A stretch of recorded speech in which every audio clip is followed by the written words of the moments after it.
Pak Abdul Muti, tadi kan Anda sudah menjabarkan berbagai penjelasan terkait dengan evaluasi pendidikan Indonesia selama 1 tahun ini. Apa saja sih Pak yang perlu dievaluasi sebetulnya?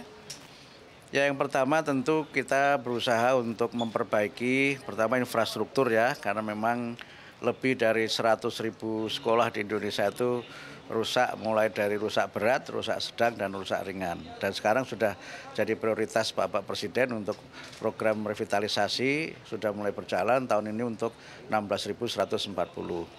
Yang kedua, perbaikan sarana prasarana yang mendukung pembelajaran, juga ada program digitalisasi sebagai bagian dari upaya kita untuk memperbaiki kualitas pembelajaran. Tahun ini kita menyalurkan IFP kepada sekolah yang siap menerima untuk 288.000 sekolah di Indonesia, negeri maupun swasta. Kemudian yang berikutnya adalah perbaikan guru ya. Yang guru itu kan ada 3 yang kami lakukan. Pertama adalah pemenuhan kualifikasi.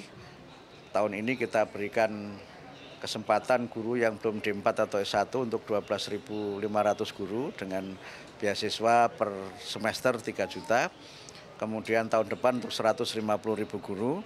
Kemudian yang kedua adalah program peningkatan kesejahteraan melalui peningkatan tunjangan sertifikasi guru. Kemudian yang ketiga adalah program peningkatan kompetensi melalui berbagai pelatihan, yang itu semua merupakan bagian dari upaya kami agar kalau guru meningkat kualitasnya, secara teoretik pembelajarannya akan lebih baik. Kalau pembelajarannya lebih baik, maka tentu saja hasilnya juga akan lebih baik. Tantangan yang Anda hadapi di lapangan ketika memperbaiki tadi kualitas infrastruktur pendidikan, kemudian juga kualitas guru bagaimana? Tadi saya juga mendengar ada homeschooling, kemudian juga menambahkan STEM, ini seperti apa sih Pak, bisa dijabarkan? Ya, yang pertama kita memperbanyak akses untuk belajar ya. Jadi pemerataan kesempatan belajar ini harus kita lakukan, terutama pertama dengan mempertimbangkan keadaan geografis Indonesia. Yang kedua juga kecenderungan profesi masyarakat dengan berbagai macam ya kecenderungan yang memang satu dengan yang lainnya sangat dinamis. Kemudian yang ketiga juga memang ada yang karena terkendala ekonomi. Nah, kami berusaha untuk menjangkau mereka-mereka yang belum berkesempatan belajar itu dengan berbagai moda pembelajaran yang kami sering menyebut dengan memperluas akses belajar, tidak hanya melalui sekolah, tapi juga bisa melalui pendidikan non formal dan juga pendidikan informal. Ini yang coba kami lakukan, selain memang ada kendala-kendala kultural yang itu memang harus kami sinergikan dengan unit-unit lain. Misalnya tadi mereka tidak sekolah karena ya pernikahan dini, tidak sekolah karena mereka bekerja di usia muda. Karena apa? Ya kalau sudah dapat duit untuk apa sekolah misalnya kan, ini kan terjadi juga misalnya di daerah-daerah tertentu yang di situ ada tambang atau berbagai industri lain yang kadang-kadang ini menjadi faktor yang menghambat mereka untuk sekolah karena mereka sudah merasa cukup dengan SMP, toh juga sudah bisa bekerja. Nah, ini yang coba nanti kita lakukan pendekatan yang sifatnya kultural, merubah mindset agar mereka tentu saja tetap membekali diri, meningkatkan kualitas, karena pekerjaan di masa depan tentu adalah pekerjaan yang membutuhkan kemampuan yang lebih tinggi dibanding dengan hanya kemampuan sekarang yang hanya mengandalkan kekuatan fisik belaka. Seluruh evaluasi tadi, mulai dari evaluasi tadi kita melihat ada kultural begitu ya, Anda jelaskan, kemudian juga sampai ke tingkat infrastruktur dan lain sebagainya. Ini akan di daerah mana dulu Pak yang paling urgent? Kita mulai dari yang bisa dilakukan, karena misalnya banyak yang menyampaikan teman-teman DPR Komisi 10 misalnya, ada prioritas daerah 3T. Tapi ternyata problem anak putus sekolah tidak selalu harus di daerah 3T. Di Jakarta pun ada.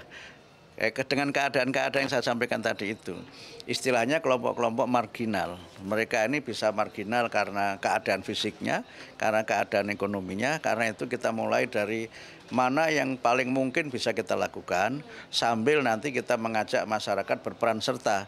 Karena itu pendekatan yang kami pilih untuk melaksanakan program ini adalah partisipasi semesta, di mana tidak selalu program itu top down, semua mengandalkan dana APBN atau APBD, tapi juga bisa dukungan masyarakat, baik itu perusahaan, bahkan mungkin masyarakat biasa juga banyak berpartisipasi untuk bagaimana agar masyarakat, khususnya kelompok-kelompok usia sekolah itu dapat memperoleh kesempatan pendidikan. Baik, kesempatan yang sama. Untuk anggaran sendiri dari APBN ini berapa sih Pak untuk program ini, dan mungkin apakah sudah ada tadi dana yang dikumpulkan dari masyarakat maupun swasta? Rinciannya kami belum bisa menyampaikan, tapi tahun ini alokasi sudah disetujui oleh DPR adalah 55 triliun. Tapi kemarin kami dapat tambahan 400 miliar sehingga 55 triliun 400. Kemudian kami dapat tambahan lagi 1,2 triliun sehingga sekitar 56,6. Mudah-mudahan itu bisa memenuhi berbagai program, walaupun memang ini lebih sedikit daripada tahun lalu.